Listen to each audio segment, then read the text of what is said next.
What's up, party people? It's Keys Dan with RadioWhat.com, DJLittleRock.com, coming to you live and in living color from the Radio What studios. And this is my podcast, What Makes You Famous? It's an extension of the RadioWhat.com internet radio station that I've been running for quite some time.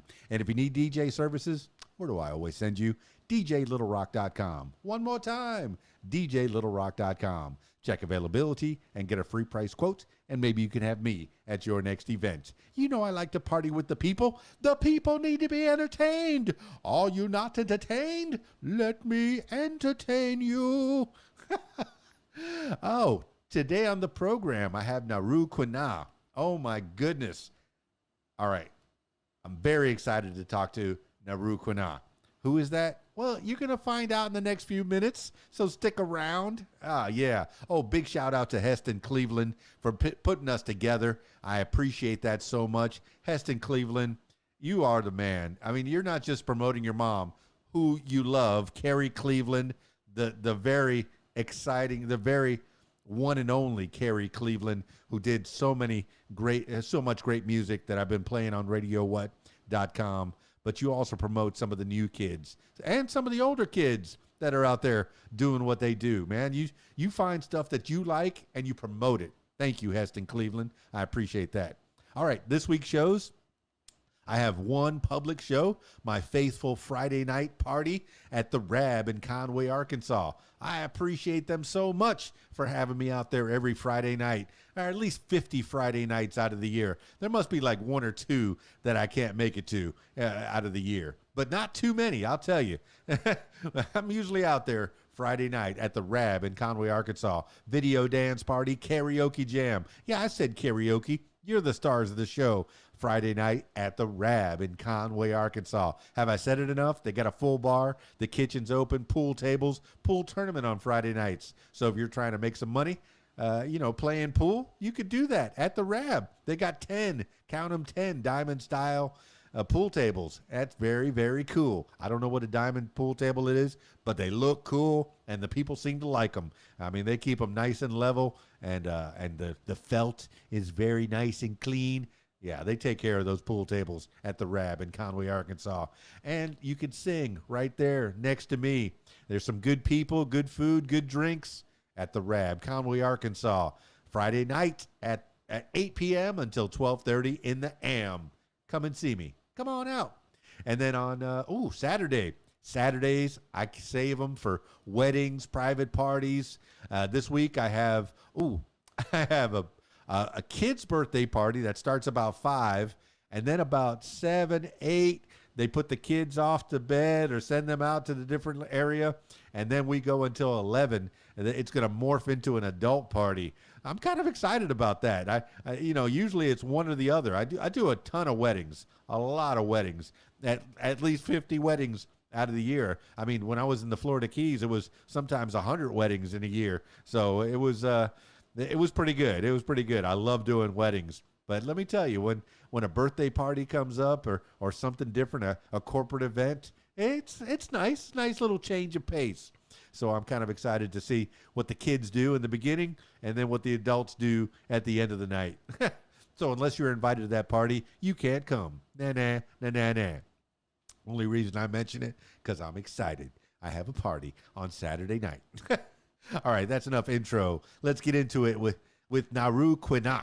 I'm so excited. And I got him on Zoom, so if you're watching the video version, you're going to see a little bit of a difference between my intro and outro and then the Zoom itself. But don't be afraid. The sound quality will be just fine. And if you're listening to the audio, it doesn't even matter to you, does it? Check out the video on youtube.com/user/keysdan. Let's get into it with Naru Kwina. Zooming Naru Kwina now. I can see you. Now you can see me. We go. Let me look at my set. Now we got it. Okay. I have it turned up. It's potted up on the mixing board. All right. You can hear me now too. I hear you and I see you. All right, we're in. We are smarter than the machine. All right. Naru Kwina? Naru Kwina. Naru Kwina. We'll get that Got out of it. the way. Names are an important thing. I find that more and more every day. Is Naru Kwina the name that you were given at birth, or is that something that you've adopted? It's something that I was given to in a dream. Very cool. I guess we could start there as well as any other place. Man, it's so good to have you. I want to give thanks to Hester Cleveland for putting us together. He's a pretty cool dude. I like his style. He's really into marketing and pushing people out there and clapping for people. But tell me about the dream that is Naru Kwina, and give the people an idea of who you are. Well, first of all, I got to give a shout out to Hess too. Great dude, man. I've been knowing him for about over 30 years. So he's given love back since he got into it with his mom, Miss Carrie Cleveland. So I got to give him a shout out. But man, I've been an artist I guess since 1986, a hip hop artist, and out here in Oakland in the Bay Area. Got my first record deal by winning a rap contest on Cal Berkeley station, CalX. And when I got into the industry, I hated it. So I just decided to do my own thing, make my own music, put it out myself, and stay away from the sharks. I'm talking to a lot of artists. I've heard the two stories. One story is you get into it with a record company, they can push you, they can produce you, you can make millions. And then there's those sad stories where you get left off at the curb by the wayside, and you don't get those millions. Those promises are broken. And I feel like, all right, the analogy that I've come up with in my head is you go with the record label, they can sell 1 million records and you make $100,000 of that. Or Right. you can go into business for yourself, sell 100,000 records, you make $100,000. Is that a proper analogy? I've been trying to figure that out. That's pretty good. It's a big machine out here. But when I came out in '86, man, there was not a lot of rap artists coming from the Bay Area. Let me tell you. So we were never thinking about making money. It was not even a thing. We just wanted to make a record at that time. But and I did that, and I was very happy. But just being around some of the people in the industry and some of the things they were doing, I didn't feel comfortable around it. So I decided, I didn't want to do it. I was already a teacher, I was an educator already, so I already had a cool job, and like I always made music because I love making music, and I still do. And now I know how to write grants, so I get a lot of my projects funded. So it's even better. I just get them funded up front. I get back to the community, and I keep it moving like that. Man, I like that a lot. I'm class of '86 myself, but I'm East Side. Hey. I was born and raised in South Florida, the Florida Keys. I graduated in Fort Lauderdale. So I guess I'm East Side. But I know back in '86 when I graduated, there was that East Side, West Side thing, the different sounds back then. I know it got more pronounced in the '90s, and hip hop was different in the '80s. It was a lot cleaner. It was more fun. From the east to the west, I'm the best. Up your nose with rubber hose. Right. With a can of beer. It felt like it was cleaner and more readily commercial. I don't know if that was by design, because in the '90s it got grittier. And when I say grittier, yeah, they used foul language, and it had to be edited if you wanted to have any kind of radio play. True. But in the '80s, man, I mean, Heavy D's my favorite. That's my favorite rapper of all time. Whatever happens, whatever may come, whatever it may be, it's cool. I got a couple beloved from A to Z.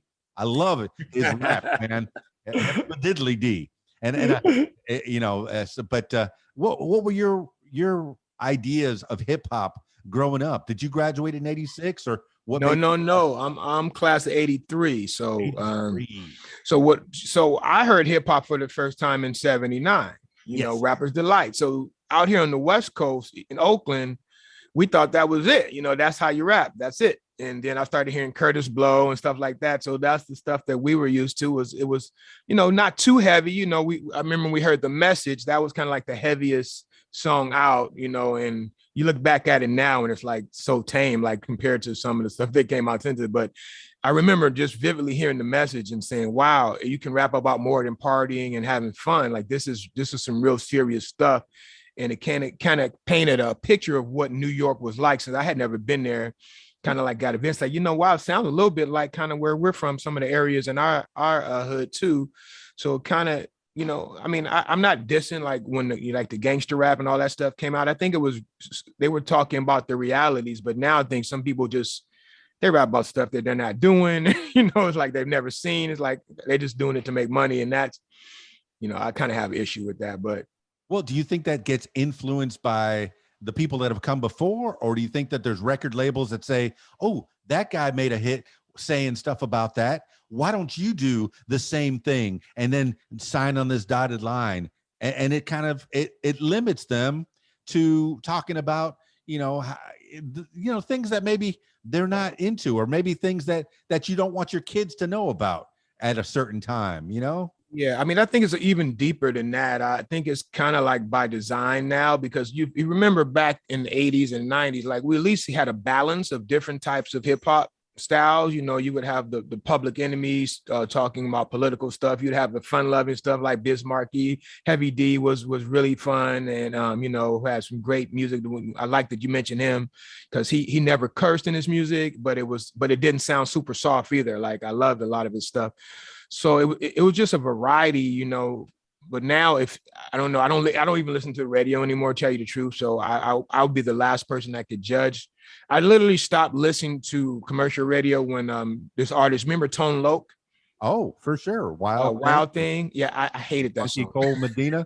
I had commercial success, man. I hated the song, and I hated it so much that I was listening to it so many times on the radio that I started knowing it. And I was like, I can't do this anymore, because I know I don't like this song, but now I'm singing the song because I've been programmed by the rest. So I literally cut off the radio station and started listening to underground, more college-based stations, where they played more variety, never the same song, same song more than twice a day or something like that, like. I just like to hear different things, and I like balance. I'm not opposed to any artist that's putting out their music. You have the right to do that. I'm not trying to censor anybody, and we as consumers have the right to buy it or not, to listen or not. That's how I feel about it. So do what you do, but I don't have to like it. Well, me being a DJ, I get to go to a lot of different parties and experience a lot of different people's tastes.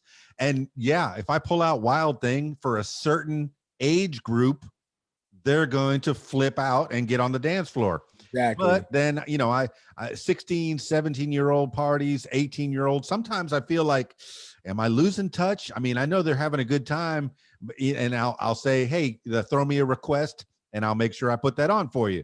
Right. And they'll request stuff that, man, I wouldn't want my grandma, who's sitting over there in that corner chaperoning, listening to this. But they're, then their moms are going, let them hear whatever they want, play whatever they want. They're going to be listening to it in their headphones. Is that a reason? Is that a good reason? Because when I'm growing up with hip hop, yeah, Rapper's Delight. Yeah, KRS-One, Curtis Blow. Crush Groovin', I think, is one of the greatest films of all time. Fight me on it, okay? I can't go that far. No, that introduced a lot but it was cool. I'll take Wild Style over Crush Groovin'. Wild Style, man. What is it? Breaking and Breaking. Yeah. I mean, all these, with the break beats and that style. Yeah. When I was a kid, I was a break dancer. Okay. I didn't know how to sit on my head too well, but I got on my back pretty well, and the popping and locking and all that. So 86 in South Florida, there was a scene for that. And me, as a kid who's trying to figure out who I am, I'm wearing parachute pants. I'm wearing Hawaiian shirts. I'm wearing leather jackets. I'm wearing OP and Ocean Pacific and Lightning Bolt shirts. So I didn't know where I was at the time, but I was feeling the music that was out there. And you in 83, man, you said from 83 to 86 is when you decided that you wanted to be a hip hop artist. What were you doing before? I kind of, as soon as I heard Rapper's Delight, bro, it was it. We came. I mean, I remember so vividly, like because we had never heard hip hop. Yeah. So imagine you're growing up without hip hop and hearing it for the first time. Oh, yeah. Literally, it was like a movie. After the song went out, I ran outside, and 3 or 4 of my friends were running outside too to tell us, like, did you hear that song? You hear that? Like the hippity, we didn't know the lyrics, but yeah. I mean, literally, we started writing raps. Like we knew we could rap. We couldn't sing, but we knew we could rap. And Yeah, not so, only you heard it, but you memorized it, man. You're oh talking man, about Wild Thing and Funky Cold Medina. Man, I'm memorizing the whole the full length oh version yeah, of oh Rapper's yeah, Delight, oh not just a yeah. little 6-minute version or 3-minute version that they put on the radio. You got the full like 8-10 minute version that was put on a For record, sure, for that was on the sure. 112-inch vinyl, and then the remix on the other side. Yeah, I remember that blue cover that said Sugar Hill. I Come on. overplayed that record, man. And this was, no videos and stuff. So all we did was listen to the radio and wait for the song to come on, get our tape decks out and record it. And then we go play it. Well, you did have a little bit of video before MTV. You had people like Don Kirshner's rock concert. It was just like a old Jewish guy just playing videos on a Friday night, man. And you're like, huh, what's this all about? And then MTV in 1981 or 82, they changed the game. You had to Yeah, be they pretty as well as talented. did. You couldn't just be some ugly dude behind the mic. You had to put some makeup on and then Right, right, and then right. go out in front of the video camera too. But 79, you're still a kid in school. What are you writing rhymes? Are you writing poetry of your own? What kind of Yeah, well, I was are you already doing? doing poetry, so it was a natural progression for me to go from poetry to hip hop. And like I said, I couldn't really sing though. I can hold a tune, but I couldn't really sing. And I always wanted to sing. But almost everybody in my family sings, but I didn't get the singing voice, but I got the rapping voice. Yeah, I mean, you definitely And have a nice voice for speaking, and thank that kind of translates into rapping as well. no I doubt. tried my hand at rap. I'm not good at it. I tried my hand at playing music. I'm not good at it. All I can do is play your record on the radio, play your record at a club. That's my job, is to promote people like you that are creators that can actually think of something, put it on paper, get to a studio, put it through a recording device, put it down on vinyl, on digital, whatever. Mhm. And that's my job, is to get you out there to the world. So Naru, We love you. We love you for doing that. no, I appreciate it. It's a symbiotic relationship. If I didn't have a microphone, I don't know who I'd be. If I wasn't talking to somebody like you, I don't know who I'd be. Without people like you in the world that inspire not just me, but other people. You have the ability to change minds. If somebody's feeling down or feeling a certain way, you spit a rhyme and bam, you made their feeling change completely. So what are you writing Absolutely about emotional. poetry wise when you're in school? Well, I did a lot of haiku, and then I just wrote about what I saw. I don't know if there was a particular style that I had. I just kind of like always journaled and wrote, and then I showed my teacher, and she was like, "Well, this is like this, and this is like this poet." And I don't know any of these old dead people. Like you said, well, your writing style remind me of this, and so. So none of those styles stuck. That's we all want to get accolades. We want to get feedback from the people. We put them out there. Some people claim that they don't care. I just put this out there and I don't care if anybody likes it. I like it. But in reality, we want to form a community. We want to form a bond with somebody. And when you're at that tender age, your bond is with your teacher, with your parents. Mhm. And when you're showing those poems and they're giving you feedback and they're saying, hey, your poem is like this person or that person. You don't remember any of those people that you were like in style? Were you reading anybody at the time? I wasn't really, I never really read a lot of poetry. I was always wrote. It just was a natural thing for me. So like she would tell me about, let's see, Edgar Allan Poe. Let's see, I can't remember some of the names.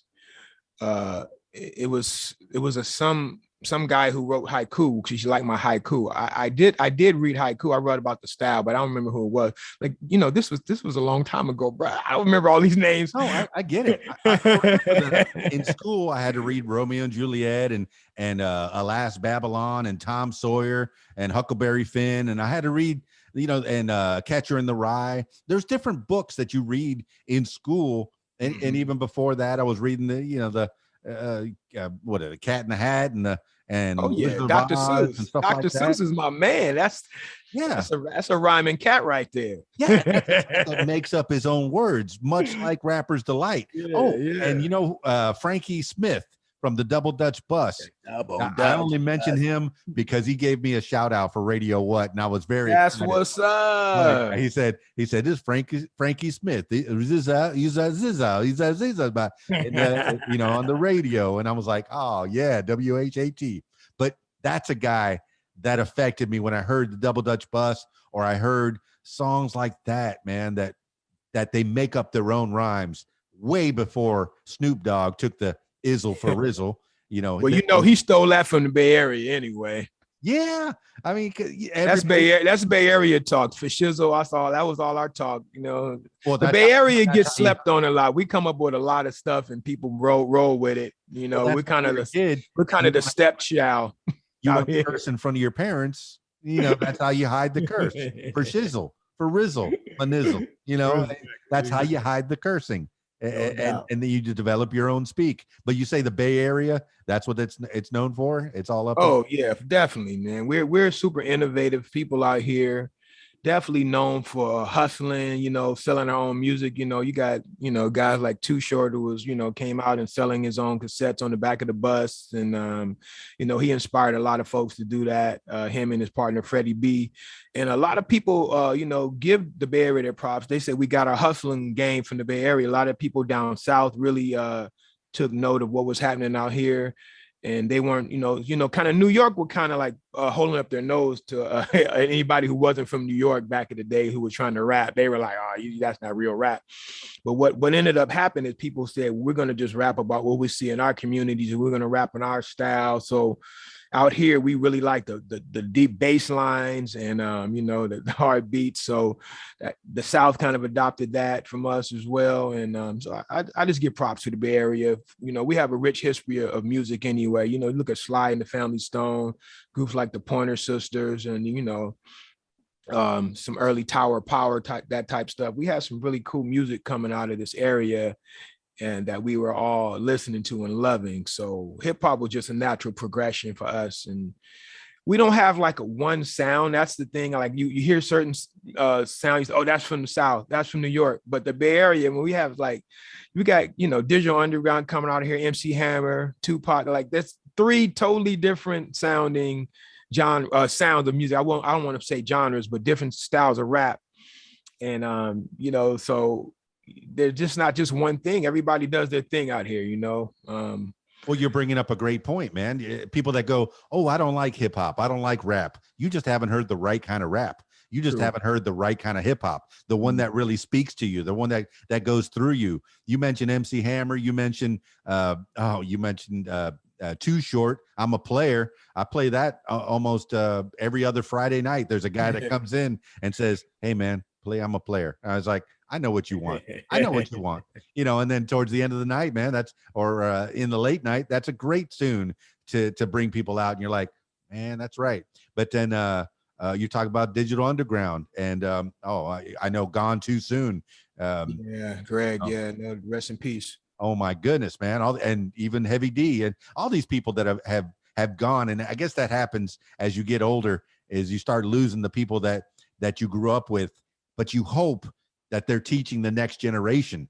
And that's what you're doing with your music. When you put out a rap, you put out a rhyme, you're teaching the next generation that this can be the way it can be. This could be another opportunity for you, another avenue for you to explore. It doesn't all have to be about drugs and violence and, gang related stuff. You're talking about the New York and the West Side and the South.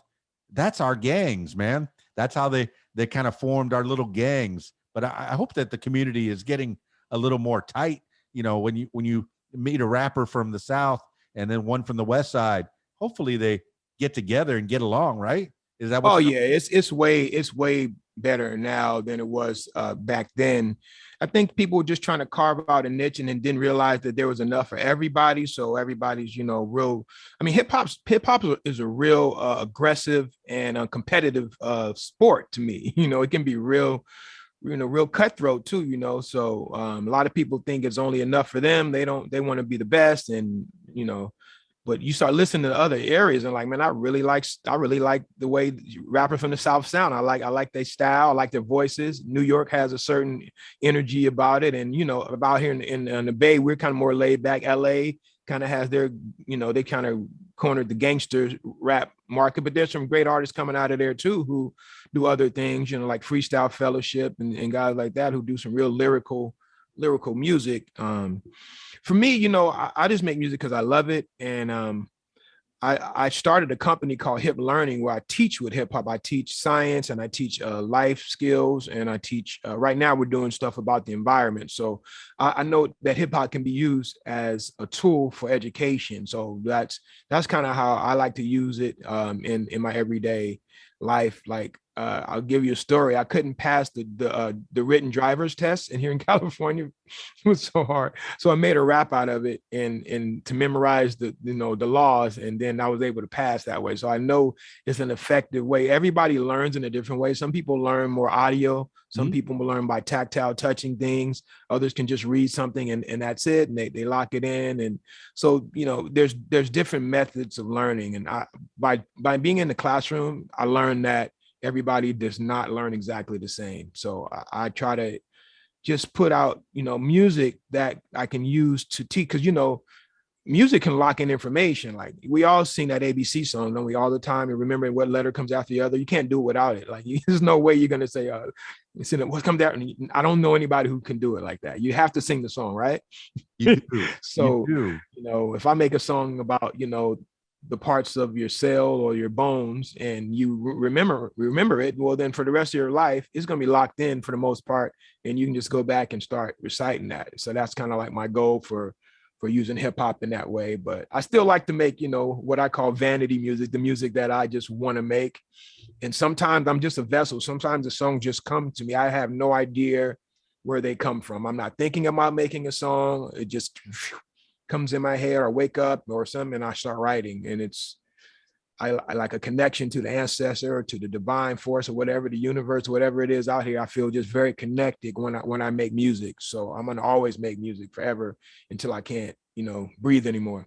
Right. Well, I know the power of music and how it can help you make a mnemonic to help you remember things. I think there was Potsy on Happy Days. He did a song called Pump Your Blood, and it was about the circulatory system. Now, I would be very remiss if I didn't at least put you on the spot a little bit and ask you if you know a little bit about that driver's license song. Can you recite any of it still? Of course I can. I just gave it to my my daughter so that she could use it to pass her test. Now, I will say I cannot do it live on air right now because we're getting ready to put that song out, and it's not out yet. So a little taste of it, a little taste. You said, give me a little. Oh, but I'm excited. Now you're going to actually put that out as a learning mnemonic for people. And I know it's be limited to California, but maybe you can expand to different states. And maybe the beautiful thing is that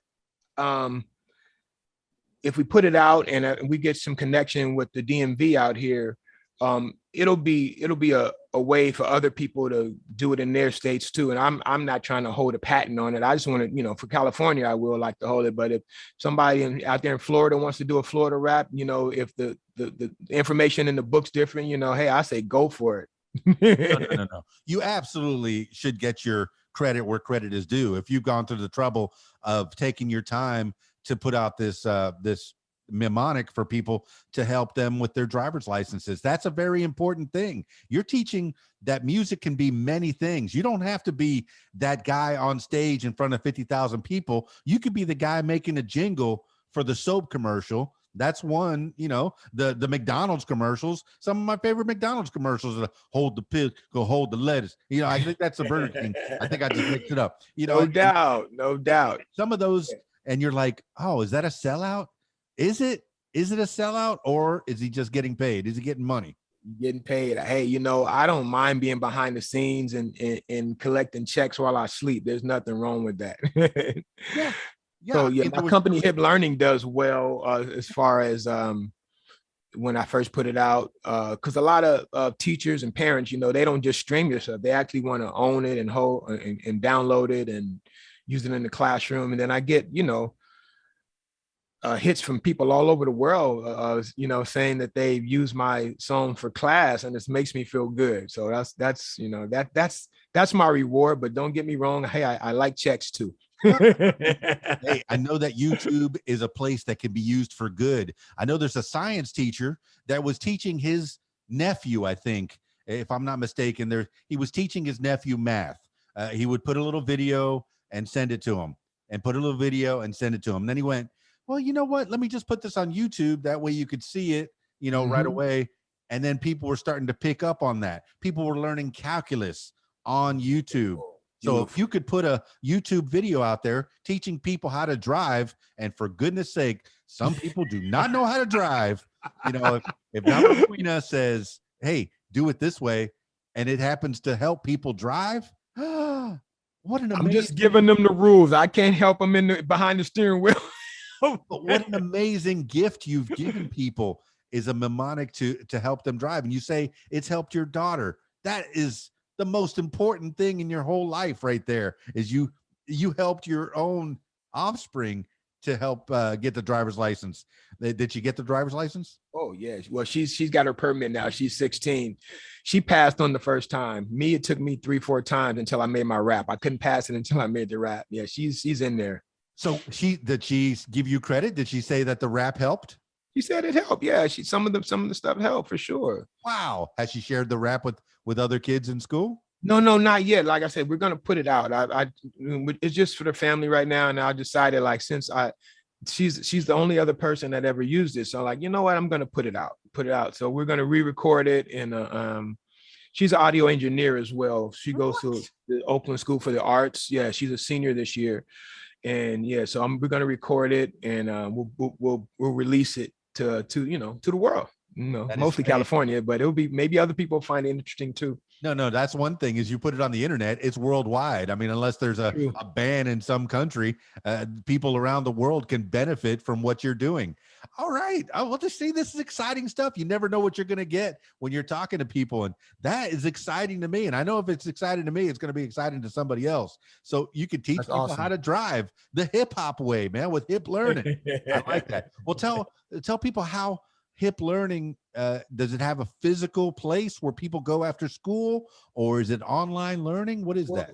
Right now, it's just music and a couple videos out, and I do go and do live performances at assemblies, but COVID has kind of like put a damper on that stuff. But it started just when I was teaching at the school called Walden in Berkeley, California. When was this? What teaching year? Kindergarten and first grade. What year? Oh my, this is about, let's say, 17, 18 years ago. Okay. All right. So you got out of school in 83 and you went to college. What did you go to college for? For teaching? No, I went to college I went for like early childhood education, but I didn't finish college. Okay. So literally I got a record deal like when I was 21. I thought that was it. I was gonna be rich. I mean, I'm riding in limos and doing all this stuff. Like, this is the life. I didn't want to go to college anymore. But like I said, when I got involved with the industry, I found out it wasn't something I wanted to do. So I went back to school just to get some units so that I could teach preschool at the time. And then I ended up at this arts-based school in Berkeley called Walden. And so I ran the after-school program, and then I was asked to do some assisting in classrooms. And then, I'm really good with children. I want to blow my own horn, but I'm really good with kids. They kind of gravitate to me. They love me. And I take the time to really listen to children. I feel like a lot of people don't listen. They just tell children, this is how we're going to do it. So hip learning came about by me listening to children. Mm-hmm. First, I was trying to teach science out of the book. It was so boring. It was so dry. And then one day at recess, I heard some 5 and 6 year olds. They were singing rap off of the radio. It was not the best lyrics. You ain't nothing but a hoochie mama. I don't know if you remember that song. Bruh. Look it up and play it on Friday night. So my initial reaction was to run over there and say, stop this. But something inside me like, no, just listen. Do they really know what they're saying? Mm-hmm. Bro, they knew the whole freaking song. They said, I was like 3 minutes or so, like, wait, they know that whole song? They're 5. and the light bulb just went off. I'll just put my lessons to a song and then they'll do it. So I went home to my studio and I made up 10 songs about the human body and took it to the children and gave them all CDs. This is, when you could burn CDs and stuff. Back then, nobody has CD players anymore. But I just figured out my computer doesn't have a CD player. Yeah, they don't have them anymore. Grandpa, what's a CD? I don't know. What's a CD? Yeah. So they took them home and they listened, and the parents loved it because of course it was clean and nice and it was educational, and the parents were super excited. And the kids came back and they learned the lyrics. And then so it was like a gateway for me to teach okay, this is what I'm talking about in the song. Endoplasmic reticulum creates protein, in the cell. And they're like, oh, what's that? And let me show you a picture of it. This is what we were rapping about. And like, the heart is a shell with 4 cavities, empty spaces to fill with blood and pump in many different places. 2 we'll call atria, the other 2 ventricles. Hold on tight. Let's take an adventure through a wall called the septum, separates the hard side, vein and arteries, take blood from, so that's the type of stuff that I give. And you would think, oh, that's too much for these youth, but no.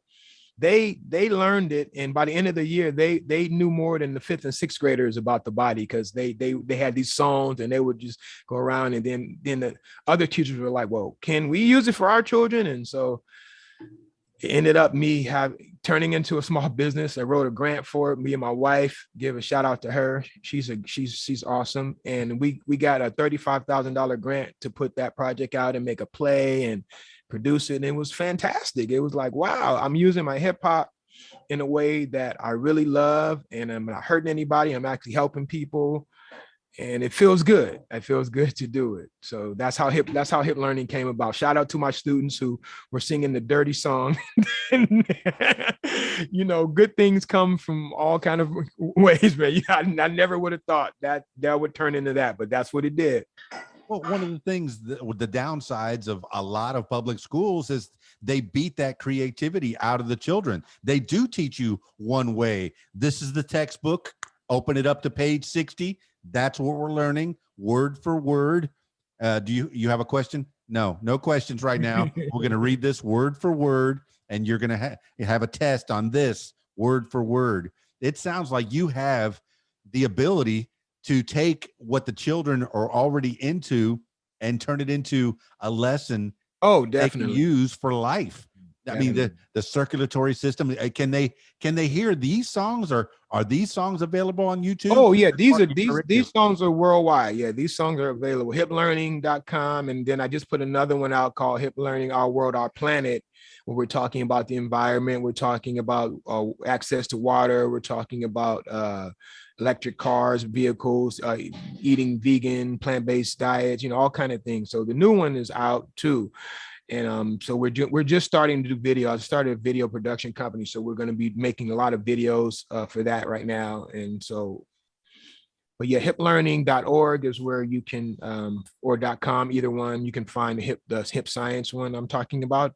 And Hip Learning, Our World, Our Planet is available on every platform that you get music. No CDs for that now. Everything's digital now, but Well, are you putting anything out in album format, or is it's all downloads? It's all digital now because no one even really has CDs. So I'm just doing all digital. We're thinking about maybe doing thumb drives or something. A lot of people are doing that now, but I just find that most people don't even buy music like that anymore. So I don't want a whole basement full of No, absolutely. I mean, you can do a limited press for yourself. The thing I miss about albums, having a nice 12-inch album, is the artwork and then the liner notes. You get to know a little bit about Naru Kwina. Wait, I think I said that. Kwina, it's all right. Kwina, Naru Kwina. Oh no, I still do the artwork though. No, I would never put a project out without great artwork. I thought Heston sent it to you. Heston didn't send you this stuff? No, I have some artwork. Okay. And now, is that all stuff that you do, or is that the wife or some of the children? Maybe. How many kids? No, I don't do any artwork like that. I hire people to do artwork or photography. That's what you're letting people know that it's not a solo project, man. You got to have a team. Once you get to a certain level, if you want to get to the next level, you got to have a team full of people. Sounds like you've hired the wife already as your right hand person, your partner there, and you've already hired the child as your engineer. That's fantastic. You raised an engineer. We need people like that, because a lot of creators will go in with something that's so raw, and then they have to have a discerning ear, a person that has no skin in the game, to put something together, and to get it, to refine it, and to make it into something that's digestible to the people. Is that something that she's already done for you, or do you have other people, other places that you record? Oh no, my daughter is new. She's just is her second year, so we're doing some things just to get her feet wet. But I have a lot of different places. My good friend Quentin Scales, Candlelight Platoon. I record with him. He's also my videographer. He's one of those people who can read something and memorize everything from the book. Like, I do not have that skill. He's like, I guess he has a photographic memory or something. And so yeah, he does a lot of work with me. He can do everything, man. He's just ridiculous. He's a musician, he's a photographer, he can fix computers, he can do everything. It's not even fair, man, the skills this guy has, but he's such a humble guy. I've known him I guess well over 20 years. So yeah, he's done some album covers for me. He did the Hip Learning album cover for me and recorded that project as well. And now we're partnering with this video company. Wow. Give credit again where credit is due. What's his name, and what's the name of his video company, if you remember? Quentin Scales. No, we're just starting a video company. It's through my nonprofit Alternative Minds Foundation. I also have a nonprofit organization that my wife and I co-founded, and that's been around for 15 years. So we help artists out with getting funding for projects, and also maybe with some legal advice and promotion. So we want to see good projects come out, and we know we're not the only ones doing it. So we'll get a fiscal sponsorship with certain people in here in the Bay Area and do artwork with them. So yeah, I love it. And of course, we work with the youth all the time. I love working with the youth. Well, I'm going to throw a lot of hashtags for hip hop. So possibly the hip hop artists that are just starting out are going to listen to this. And I want them to know how to get a hold of you for man, you got to have somebody to help you navigate through the legal ramifications. Like you've already said, you've been with the record labels and you did not have the best of times with them. And now that you're an independent artist, you still have to navigate through some waters, and you're helping the next generation through that. How do they get a hold of you with that? Well, that's Alternative Minds Foundation, but you can always email me, hiplearning@hotmail.com. And that's probably the best way to reach me. You can call me too. I don't mind. I pick up the phone. My number is 510-292-5962. Everybody has my number. It's all right. People, you get my number out. Yeah, I get my number out. It's no problem. Why not? If I don't want to talk to you, I'll just block you. Yeah, my number's on 1 million. At least I have 1 million pages on my own personal website, and my number's at the top of every single page. That's right. We're old school, man. I'm not hiding from anybody. I'm not wanted by the mob or anybody. My numbers. Okay, it's public record anyway. They can find it if they really want to. Anyway. Absolutely, man. Well, okay. You were talking about vegan. Are you a person that practices vegan, or do you eat plant-based? Yeah. It's just been it'll be 2 years in November. I tried to do that for about 6 years down in South Florida, and then I craved a hamburger. How do I not crave a hamburger? So please help me be plant-based, man, because I think it's probably good for you. Oh, it's wonderful. I literally I lost 40 pounds. I was up to 240 pounds, and I had horrible joint pain in all my joints. I went in to do a cleanse. Another shout out to this place in Richmond, California, Naturally Herbs, man. I went in there to do a cleanse. I was turning 55. I'm like, I just want to clean my body up. And he said, well, I can sell you the cleanse, but really for it to work, you're going to need to change your diet. And he showed me the list, and I just busted out laughing, like, what are you talking about? No one eats like this. What's a few things on the list, if you can be told? No, it's not what's on the list. It's what's not on the list. Where's my ribs? No sugar, no meat, no alcohol, like I was, I loved my fried chicken and my fish, and all that's off the list. And So on the list was like garbanzo beans and, you know, all of these ancient grains and lots of vegetables, you know, fruit, you know, fruits have to have seeds, you know, you can't have seeds. It's the Dr. Sabi list, a very, very strict alkaline list. And I said, man, all right, I'm just going to try it, you know. So I started doing the cleanse as a system of teas, 7 days, 7 days. And I think it's a 37-day cleanse. I think one's 20 and 7, but something like that. My math is a little off, but something like that. But anyway, after the third day, three sets of teeth. One is 7 days, another 7 days, that's 14, and then the other one, I guess, the long haul one. But so math is not my thing. So you do the math. Math on this one, okay? I don't do hip hop math. I do hip hop science.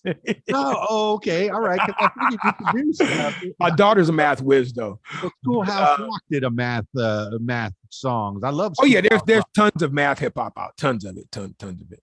But yeah. So after the third day, my wife had made some fried chicken, and I'm like, man, forget this. I'm going to eat this fried chicken, and I tried to eat it, and my body rejected it. I tried to take a bite, and my body wouldn't allow me to chew it. Nothing. I had to spit it out, and I was like, what is going on? It's only been 3 days. Like the cleanse had gotten to my body and started working. So I'm like, well, I guess I'm going to have to see this all the way through. Wow, and that sounds like a great cleanse, goodness. Because it took me 6 years before I was, I guess, 5.5 years into it. I was craving that hamburger, but I held it off for about 6 months. 6 months. You mean you went that far long without having a burger, and you still were craving one after 6 years? Yeah, because wow. After 6 years, I went out surfing for the first time with my buddy. Now, East Coast surfing is a little bit different than West Coast. It's only waist high in Sebastian, Florida. So I went out surfing, and then afterwards he says, hey, you want to go grab a burger at the BK Lounge? And I go, you know, I have been craving a burger. That thing sat in my stomach for 5 days, man. I didn't have the enzymes. I can only imagine. After 3 days, the enzymes were already, you were already breaking down your stomach. Your body was already getting acclimated. Yeah, it was. And eating plant-based. Yeah, I haven't had any meat in that whole time since that time. And I used to laugh at people who were vegan. They used to always tell me to try vegan. Like, man, are you kidding me? I'm not. I need my food. I need my chicken. I need, you know, I was already not eating beef and pork. I had been off beef and pork for about 20 years. You know, I couldn't digest it. And just saying, like you're talking about, just my body stopped digesting it at a certain point. But chicken and fish was always seemed to be fine. And I ate that. But the main thing was sugar, man. Sugar was my enemy and frenemy because I ate so much sugar. It was insane. I developed type 2 diabetes, you know, from so much sugar, candy, donuts, you know, pastries. Oh, I was every day, just so much, lots of breads. And so, getting off of that, I thought I had like a lot of allergies. Well, I did, but I didn't realize I was allergic to gluten. And so I had eczema all over my elbows. All that went away in like a month. I thought I had sinus infections. All that went away from not eating the gluten. So I can't tell anybody, you know, what to do. I'm not a doctor, but I can only tell you this really did help me. All my joint pain went away. I lost so much weight, and I just feel great, you know. So I'm going to continue to eat plant-based. And I made a song about going vegan. And you have it? Is that out there as well? Oh yeah, going vegan is definitely out there. It's out there that's on the New Hip Learning Project. Going vegan. I have my good friend on there. She was the one who tried to tell me eat vegan all the time, and I would tease her. So, well, I want you to come on here and make fun of me on my song. Yeah. Oh, that's fantastic. You got the people that you had been making fun of. That, you know, I got to do something to turn this Titanic around. I don't run like I used to in my 20s. I was trying to be a firefighter down in the Florida Keys, so I ran every day, sometimes 5 miles a day, and I kept my weight down. So I've been battling my weight my whole life. When I was a little kid, I heard that Freudian slip about your wife. I heard that. Yeah.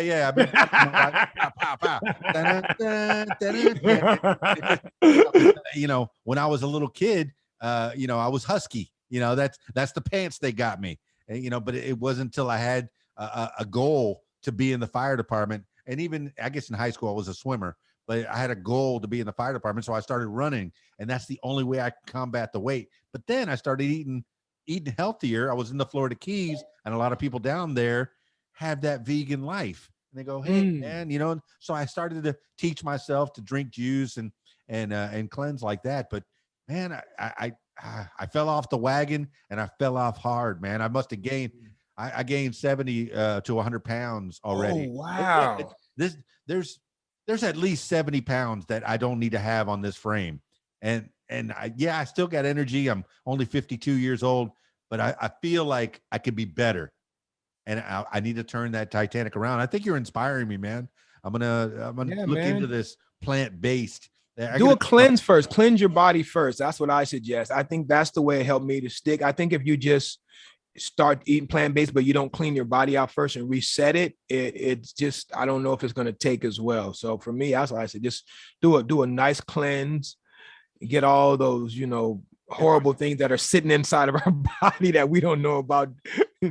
You had somebody to help you with that cleanse. You went to a person who was kind of an expert in this, and Exactly. they gave you a plan, and Mhm. man, that's good. I'm sure there's people around that'll give me a plan. Well, Oh yeah, in Florida for sure, well, no, sure. I'm not in Florida anymore. I'm in Arkansas. Oh, Arkansas, I don't know. I don't know, man. There's a whole But lot you of can Arkansas. mail order it, man. You can mail order the cleanse now. Well done, man. Hey, I never know what I'm going to learn on this podcast, and I'm very happy to be talking to you, Mr. Kwan. Oh shoot, I know I'm going to mispronounce your name. All right, Kwina, we gonna get it. Kwina. Oh man, put it in with power. Naru Kwina. That's There you perfect, go. You man. got it. You got it. Now, okay. Well, I mean, any other shout outs you want to give to people, or any other avenues you want to explore as we wind this thing down? Well, I gotta just shout out to Mr. Heston Cleveland, man. He's just, man, he loves my music almost more than me. Like sometimes he's like pushing it, like, man, I'm gonna push it. I like, man, all right. So I like, he gets more excited about my song being played on the radio than I do. Like, I'm like, bro, I've heard my music on the radio for many, many years. He gets so excited. So I love his enthusiasm. And so he's the guy that I want to shout out. And I definitely want to shout out my man, David Chaos, used to be my DJ, one of my best friends, man. He's we're gonna try to get together and put out some of our old music, man. We did some really progressive hip hop blended with like ska and reggae and funk. So we're gonna put out some old stuff that we have on cassette real soon. I've been needling him about putting it out, so I'm gonna shout out to him and just shout out to the whole Oakland Bay area, everybody out here, all the artists. And I want to give a special shout out to someone we just lost recently, artist named Baba Zumbi, also known as Zion I. We lost him too soon. Great artist. If you haven't heard any of his music, man, I suggest you go and listen. Very uplifting music. So I want to give a shout out to him and his family and his boys. Just let him know that we thinking about him and we got him. That was a hard one for our community to take. But all of the fallen artists this year. I mean, we lost so many hip hop artists, from Big Smarky to Ecstasy to Shock G, one of my good friends. Well, that's Black the thing. Rob. What's the thing? That's the thing about them, is they can leave that legacy, man. Shock G, he leaves two legacies at least. As Shock G and Humpty. Yes, I love his style, man. That he played two roles. You're like, hey, that's the same guy doing two different, man. But they leave a legacy behind. That's one thing that, as a creator, that you're doing. I mean, we're not going to live forever.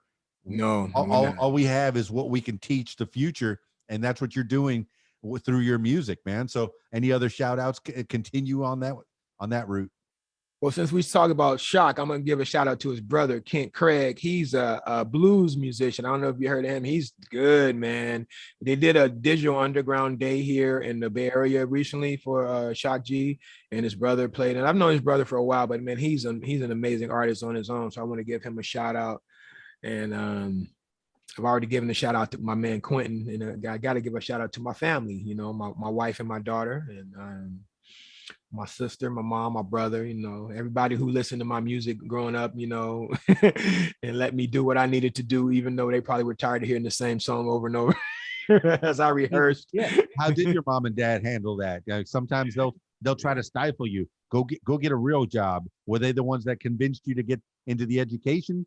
My mom supported me. My grandparents supported me even more. But Yeah, my mom got me into education, got me that's who got me into my first job as a after school teacher. So um I give her shout outs for that. And but no, everyone's all in my family's always been super supportive of what I do, my music. And I used to put on a lot of shows and production and things out here in the Bay Area. They very, very, very supportive of that. So I have a good family. No one said, "Oh, you shouldn't do music." Like they kind of knew, like, wow, this is kind of what you really do. You really like doing this, right? Yeah. So Well, you say kept me out of trouble too, kind of kept me out of trouble a little bit. And not that I didn't get in a little bit of trouble growing up here in Oakland, got in no trouble, but it kept me out of trouble being in the house working on music, instead of being out on the street doing some other things. So I think people saw that, and like when you're in the hood and you do music, like they sometimes give you a pass. They say, "Oh, that's the music guy, don't bother them. Let them, let them make music. Let me hear what you're doing." Well, I watched House Party with Kid and Play, and that was how he got himself out of trouble when he went to jail. He started rapping, and there's some people. I think there's a comedian that I just heard he made people laugh, to get himself out of trouble. Yeah. gotta If you have got a that. gift, you got to share it. Absolutely, man. And, Well, you and say you've already done different lectures in your local community in your area. Do you want to take that on the road across the country and maybe even around the world? Take your hip learning around, or is this something that you want to? I mean, because that does take a toll on a family. There is, when you have to leave and get on a plane and go, talk to people, in another part of the country, another part of the world, unless you could take your family with you, that does well, take a toll. But what do you want? What do you want out of well, learning? I kind of devoted, most of my time to my daughter, but now she's a senior, so I'm gonna open up some avenues that I wouldn't have done before to do more things.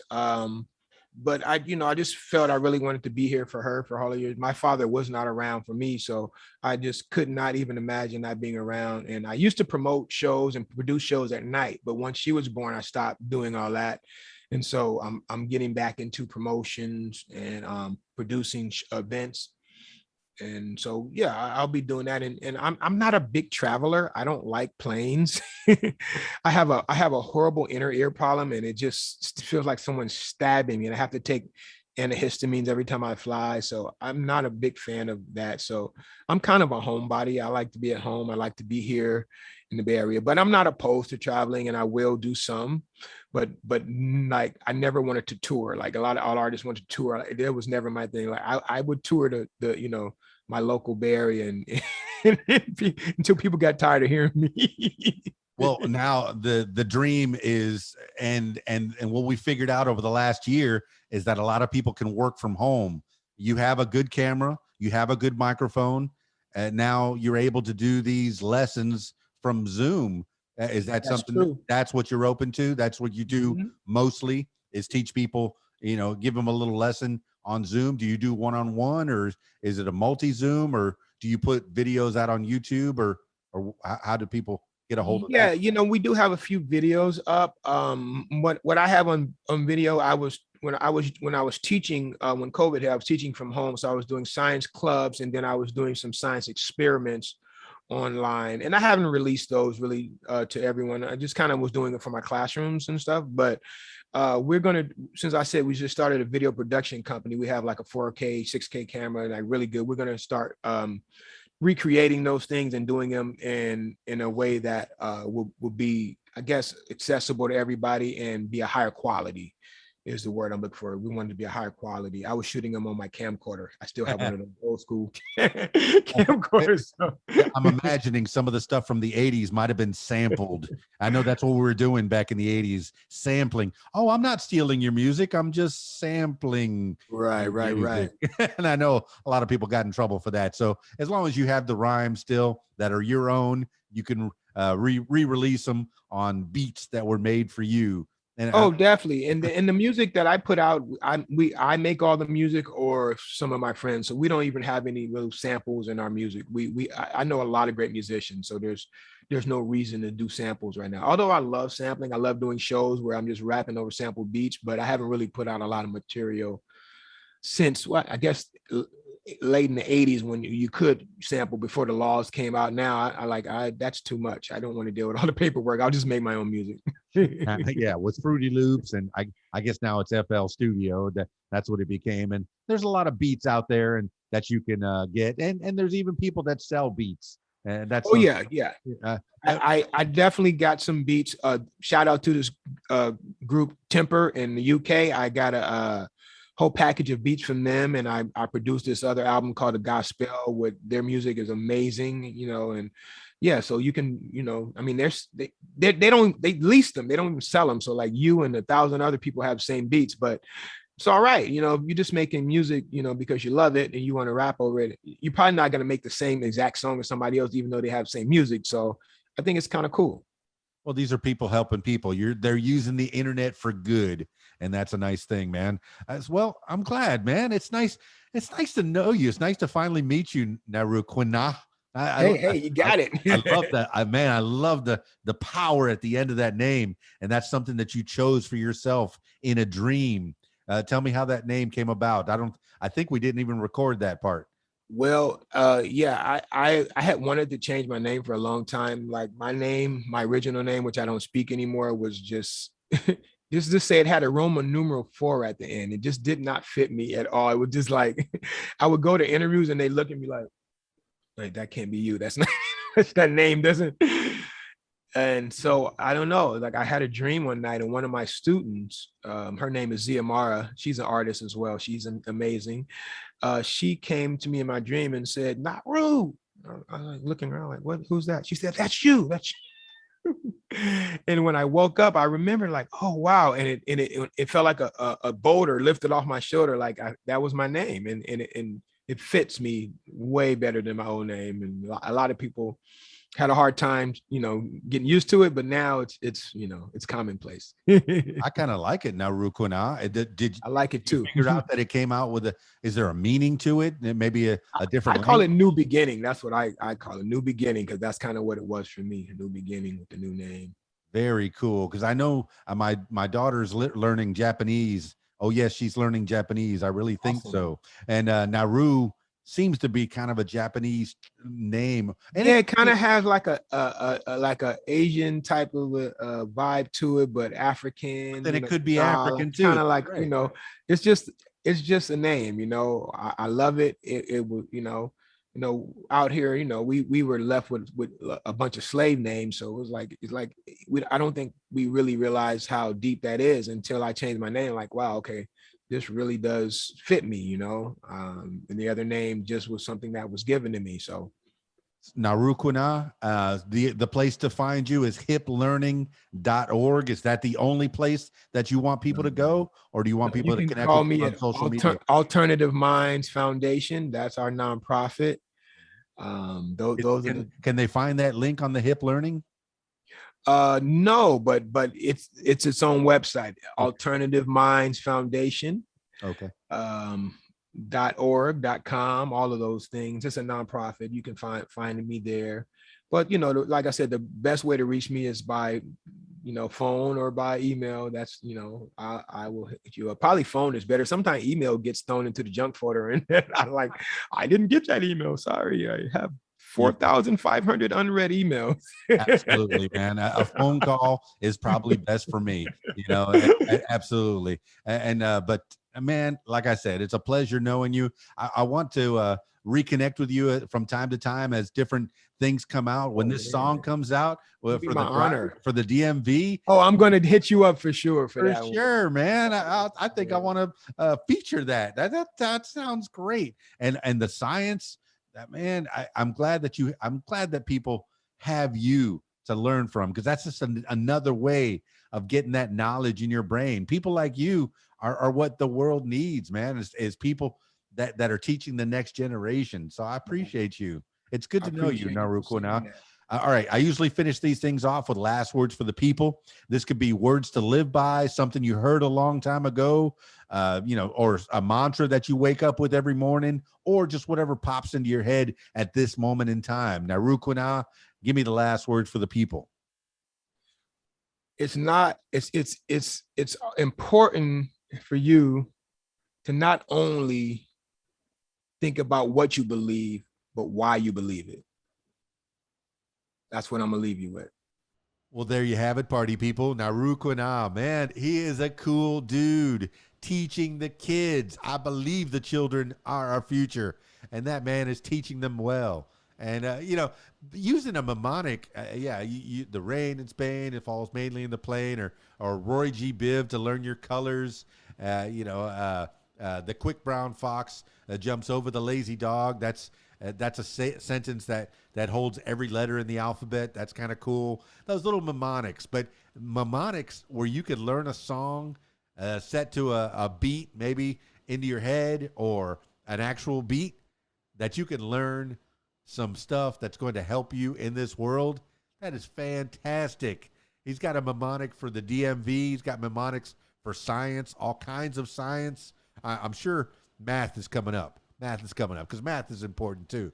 But man, he started out as your typical, or maybe not so typical, hip hop artist, just rapping about whatever's in his town or in his area, and then turned it into hiplearning.com.